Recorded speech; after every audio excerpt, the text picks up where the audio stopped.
Assalamualaikum warahmatullahi wabarakatuh. Tadi saya akan menjelaskan tentang pengertian public speaking. Ya, hakikat komunikasi atau public adalah proses pernyataan antar manusia di mana yang dinyatakan adalah pikiran perasaan seseorang pada orang lain dengan menggunakan bahasa sebagai alat penyalurnya. Menurut Effendi nomor 8. Pengertian komunikasi secara umum adalah komunikasi menyangkut bahwa sebagai sifatnya tidak statis akan tapi dinamis, yaitu pergerakan dan berkembang terhadap tahap yang lain. Karena itu sebuah kegiatan komunikasi disebut sebagai proses komunikasi.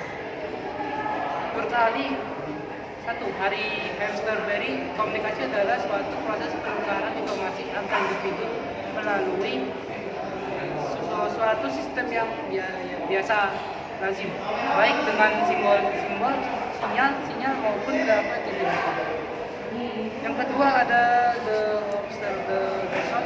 Komunikasi adalah penyebaran informasi, ide-ide sebagai atau emosi dari seseorang pada orang lain, terutama melalui simbol-simbol. Menurut Charles Coley, komunikasi berarti suatu mekanisme hubungan antara dilakukan dengan mengartikan simbol-simbol secara istilah dan bacaan melalui ruang dan penyimpanan waktu.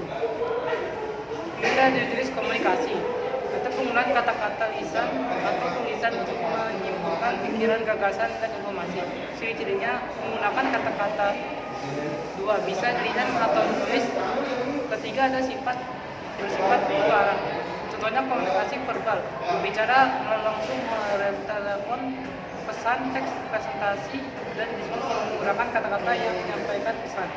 Juga ada komunikasi non-verbal, komunikasi yang dilakukan tanpa kata-kata melalui bahasa tubuh, ekspresi wajah, kontak mata, dan lainnya. Ciri-cirinya ada tanpa kata-kata, menggunakan isyarat tubuh dan wajah, ekspresi wajah, bahasa tubuh, sentuhan, atau polemik.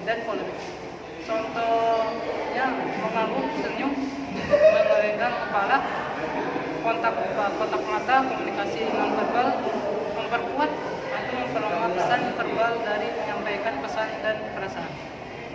Kemudian ada komponen dari komunikasi antar verbal.